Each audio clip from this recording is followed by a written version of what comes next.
Senhores, boa noite. Mais uma aula. Em razão do tempo, eu já vou iniciar aqui.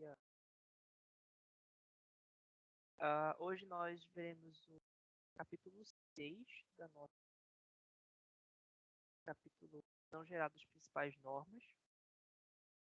E esse capítulo ele vai finalizar essa unidade 2, certo? E na outra quinta-feira nós vamos iniciar e finalizar também a unidade 3, que é o capítulo 7. Né? A unidade 3 ela tem somente um capítulo, então a gente já vai finalizar, iniciar e terminar. Então, junto com a finalização da unidade 3, nós vamos finalizar também a ementa, né, da nossa disciplina. Então, a gente vai ter encerrado aqui todos os nossos estudos e, por sorte, com aulas sobrando. Né? Então, o nosso planejamento deu mais certo do que eu esperava. Sobre os trabalhos de vocês já estão corrigidos, certo? Mas não me recordo se eu passei as notas de vocês. Se eu não fiz isso, porque são muitas turmas, se eu não fiz isso, eu vou fazer isso até o final dessa semana, certo? Então, fiquem muito tranquilos com as notas de vocês, tá bom? E até o fim dessa semana, se eu não tiver passado, eu vou passar para vocês, certo? Então, visão geral das principais normas. Então, uma vez que a gente já sabe o que é normalização e a importância dela no contexto administrativo, a gente precisa conhecer quais são as principais normas que são utilizadas nas empresas. Então, primeiro, a gente pode separar essas normas em dois grandes grupos. Primeiro, nós temos as normas de produtos ou de serviços, né, que são normas que são ligadas à fabricação de produtos e à execução de serviços, e as normas de sistemas de gestão, que são normas que definem os processos administrativos da empresa e que complementam as normas de produção.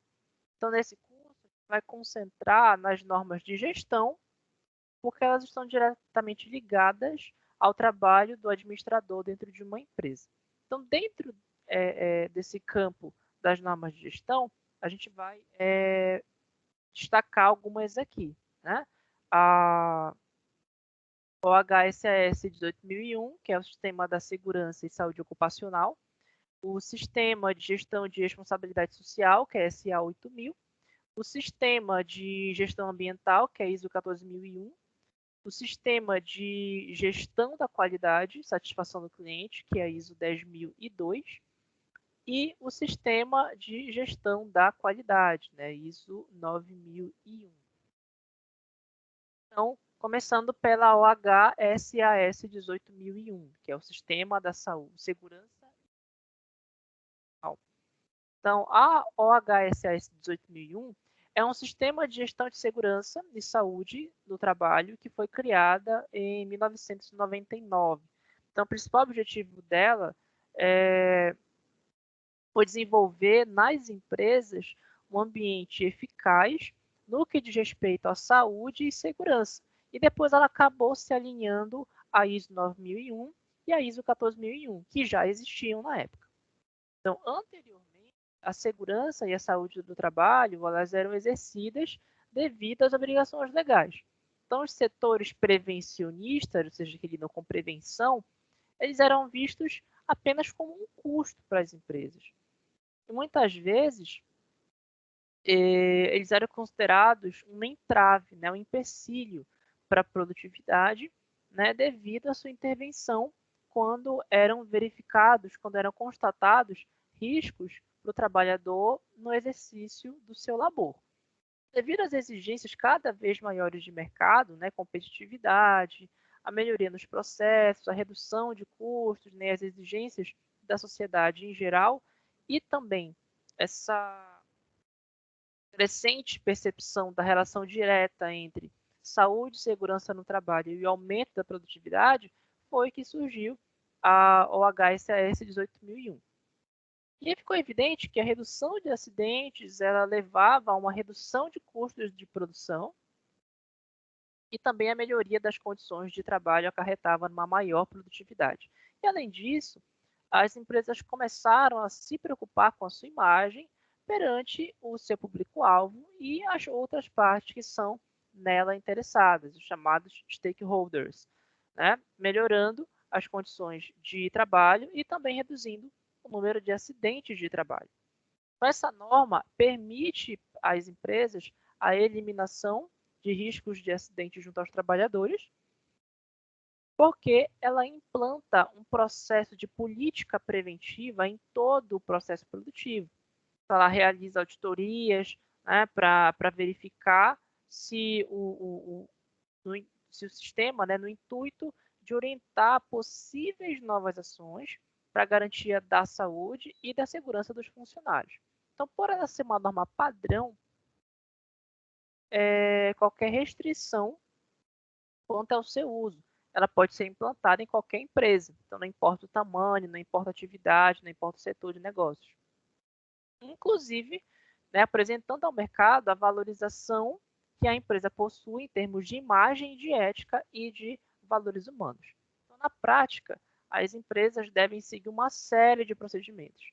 Né? Aqui eu trouxe alguns para vocês, né? No caso, a gente tem aqui o gerenciamento da saúde e segurança, o treinamento de funcionários terceirizados, a avaliação de riscos diversos processos, né? Mas aí também a gente pode mencionar as definições de risco, né? A insalubridade, periculosidade, proteção contra ruídos, incêndios, etc. Né? O tratamento de acidentes em geral, né? Que são os primeiros socorros, os recursos de bem-estar, né? Os EPIs, os equipamentos de proteção individual, de luminosidade, ambiente, né? Os procedimentos documentados de emergência, por aí vai. Outra norma, né? Gestão da responsabilidade social, né? SA 8000. Então, SA 8000 ela é o padrão mundial de certificação sobre responsabilidade social nas empresas. Ela foi iniciada em 1997 e o foco é garantir direito dos trabalhadores pela padronização dos processos de responsabilidade social dentro dos processos produtivos. A SA 8000 é a norma aplicável ao ambiente de trabalho que é reconhecida a nível internacional e podendo ser utilizada por empresas de qualquer porte, em qualquer país, em qualquer setor. Então, o sistema de auditorias é um pouco similar ao sistema das normas ISO 9000. A norma SA 8000, quando ela é implementada nas empresas, ela permite a melhoria do relacionamento interno da empresa, maior confiabilidade dos compradores, né? Também permite uma melhoria significativa na imagem e também na reputação da empresa junto ao mercado e facilita o gerenciamento completo da produção. Então, as empresas iniciaram esse tipo de procedimento de certificação devido ao atual ambiente de negócios global, em que essas organizações precisam considerar os seus impactos éticos e sociais por meio de uma gestão socialmente responsável. E atualmente a gente pode encontrar mais de 400 empresas no mundo devidamente certificadas na norma SA 8000. Algumas empresas brasileiras já possuem essa norma. A Avon, Ipiranga, Marco Polo, né, e por aí vai. A SA 8000 é formada por 9 requisitos baseados nas convenções da Organização Internacional do Trabalho, na Declaração Universal dos Direitos Humanos e na Convenção das Nações Unidas sobre os Direitos da Criança. Então, primeiro que a gente tem aqui, não apoiar o trabalho de crianças menores. E quando a gente fala isso, a gente pensa, mas e os estagiários? Não. Quando a gente fala de não apoiar o trabalho de crianças menores, é a proibição do trabalho infantil. Tá? Lembre-se que a legislação, particularmente do Brasil, ela permite o estágio a partir dos 16 e o menor aprendiz a partir dos 14. Eu acho que deve ser alguma coisa próxima disso. Se não for isso, é algo muito próximo. Então, quando a gente fala do trabalho infantil, é do menor de 14 anos. né? Abaixo de 14 anos é proibido em qualquer hipótese a pessoa, né, a criança ou menor trabalhando com menos de 14 anos em qualquer empresa. Sob nenhuma hipótese é permitido. Então, outro ponto é não permitir que o trabalhador execute funções incompatíveis com a sua capacidade física, que é a proibição do trabalho forçado. Né? Então, é nesse sentido que a gente olha o trabalho forçado, né? Que é quando o trabalhador ele tem que fazer coisas que estão além, né? Que não batem, que não condizem com a capacidade física dele. Como, por exemplo, colocar mulheres para carregar muito peso, por exemplo, né? Empurrar coisas muito grandes, né? Lidar com atividades que, pela própria exigência dela de maior esforço físico, né, elas são devidas ao homem, que naturalmente tem mais força do que a mulher, né? Na grande maioria dos casos. Outro ponto é assegurar para o trabalhador um ambiente de trabalho saudável, com foco na prevenção de acidentes, na manutenção de máquinas, utilização de equipamentos de segurança e em treinamentos regulares aos funcionários, né? Saúde e segurança do trabalhador. Né? Outra questão é a liberdade de associação e de negociação coletiva, né? Não permitir qualquer tipo de discriminação, tá? Não permitir as punições físicas ou mentais, a coerção física, o abuso verbal, e pagamento de multas por não cumprimento de metas, né, que são as práticas disciplinares.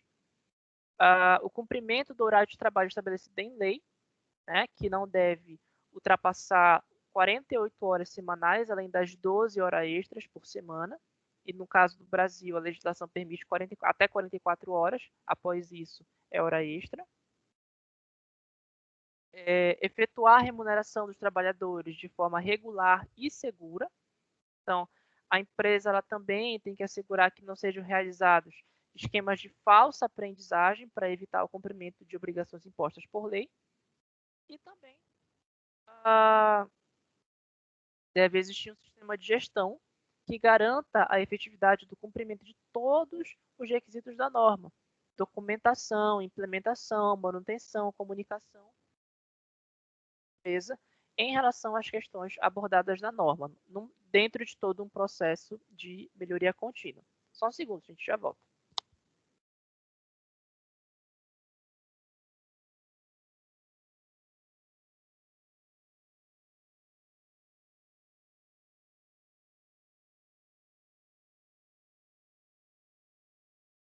De volta. Então, esperado isso, ISO 14001, né? Gestão ambiental. Então, a ISO 14001 ela é uma norma internacional que define os requisitos para estabelecer um sistema de gestão ambiental em uma empresa.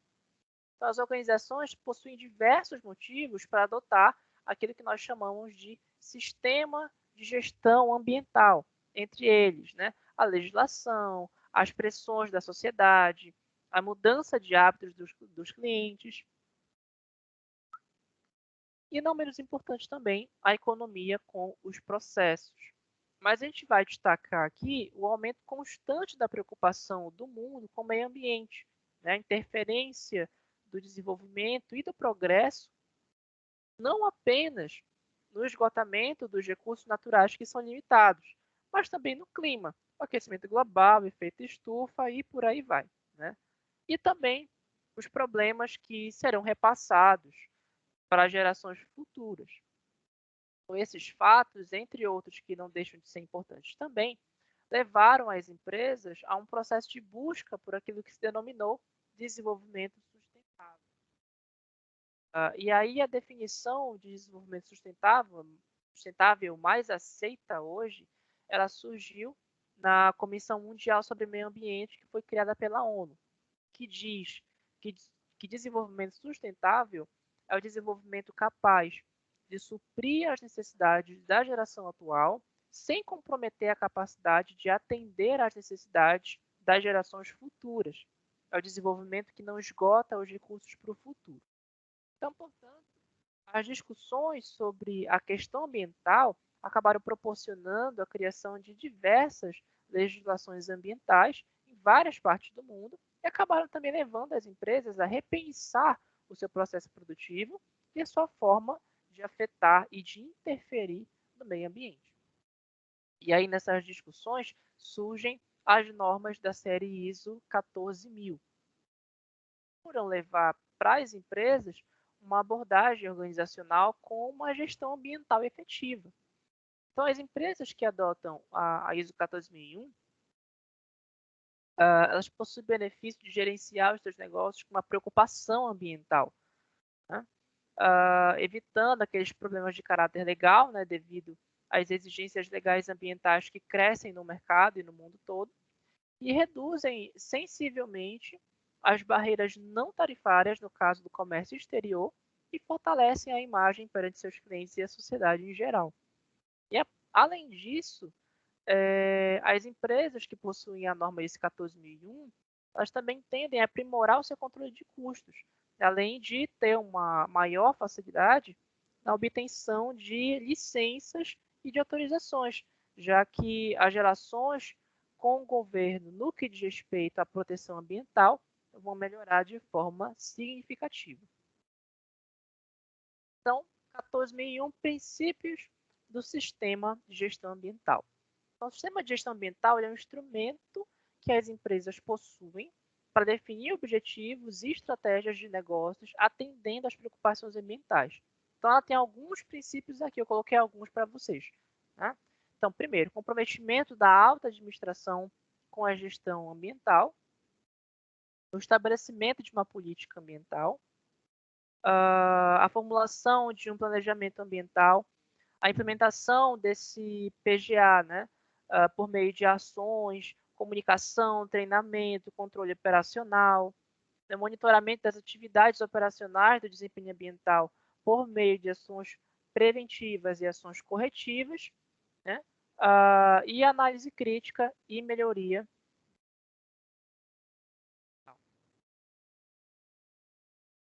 Então, requisitos gerais da ISO 14001. Política ambiental tem que existir, planejamento no que diz respeito a aspectos ambientais, legislação e outros requisitos, além de objetivos e metas, implementação e operação, né? Estrutura e responsabilidades, treinamento, conscientização, competência, comunicação, a documentação do sistema de gestão ambiental, o controle de documentos, controle operacional, prontidão, né, e resposta às emergências, a verificação e ação corretiva, né, monitoração, edição, avaliação da conformidade legal, a não conformidade e ação corretiva e preventiva, os registros, a auditoria desse sistema de gestão ambiental e também a análise crítica.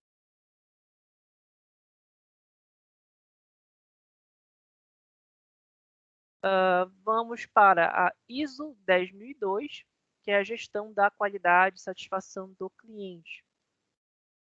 Antigamente, existia apenas o serviço de atendimento ao cliente, que é aquilo que se chamava de SAC, né? E ele gerenciava as reclamações de clientes.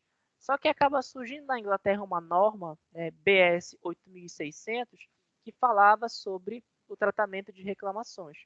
E essa norma foi evoluindo no mundo, até que em 2004 a ISO internacionalizou esta norma e acabou transformando essa BS 8600 na ISO 10002.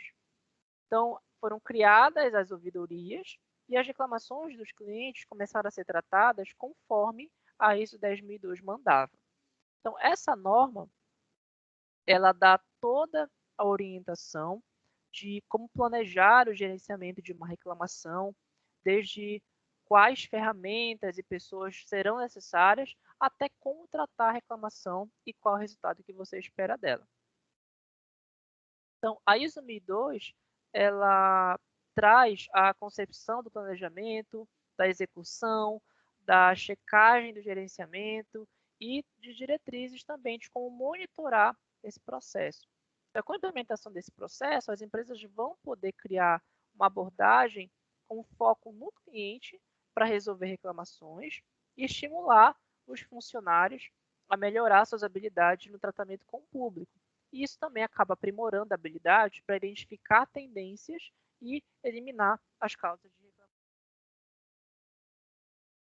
Acessibilidade ao processo de reclamação, a rapidez no encaminhamento, o tratamento objetivo, imparcial e sem ônus para o cliente insatisfeito, a confidencialidade, o comprometimento, o monitoramento do desempenho e do foco na melhoria contínua são alguns dos aspectos que a ISO 10002 traz, envolvendo toda a estrutura de uma organização.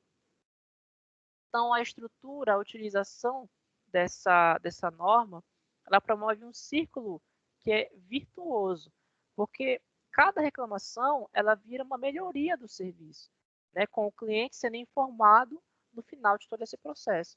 Então, isso acaba transformando o reclamante, o cliente que está reclamando de algo, como um parceiro da instituição, né, que ele, inclusive, pode participar do processo de resolução. Isso reflete uma imagem positiva, né, para as empresas como consequência. Então, no Brasil, essa norma foi elaborada pela Comissão de Estudo de Tecnologia de Suporte, né, do Comitê Brasileiro de Qualidade, com base na ISO 10002. E a mais conhecida, né, Gestão da Qualidade, ISO 9000. Então, somente especificações técnicas de um produto ou de um serviço qualquer não garantem que os requisitos do cliente vão ser atendidos, porque as empresas elas podem ter deficiências no seu sistema organizacional.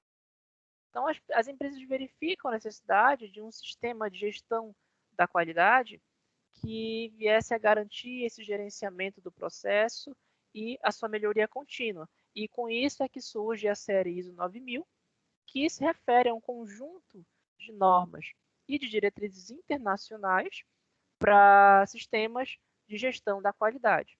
Então, essas normas foram organizadas de maneira a serem utilizadas da forma mais amigável possível, né, facilitando para que as empresas adquiram outros sistemas de gestão, né, como o sistema de gestão ambiental, ISO 14000, que a gente falou há pouco, ou o sistema de gerenciamento de serviços de tecnologia da informação, que é o ISO 20000. Então, dentro da ISO 9000, nós temos algumas normas que integram aquilo que nós chamamos de família ISO 9000, que são normas primárias. Então, primeiro, nós temos a própria ISO 9000, sistema de gestão da qualidade, que são os fundamentos e vocabulário. Então, nessa norma, nós encontramos os termos e as definições que são utilizadas nas normas da família ISO 9000. Então, essa norma ela serve para auxiliar a interpretação correta para uma implantação precisa desse sistema de gestão da qualidade. Nós temos a ISO 9001, que são os requisitos, né, que essa é a norma certificada. Então, as empresas recebem a certificação da norma ISO 9001. Então, nela, nós vemos todos os requisitos para que um sistema de gestão da qualidade seja, de fato, implantado. E, por fim, né, finalizando, a ISO 9004, onde nós temos as diretrizes para melhorias de desempenho. Né, que essa ISO 9004 ela fornece algumas diretrizes para essa melhoria contínua do sistema de gestão da qualidade da organização. Certo?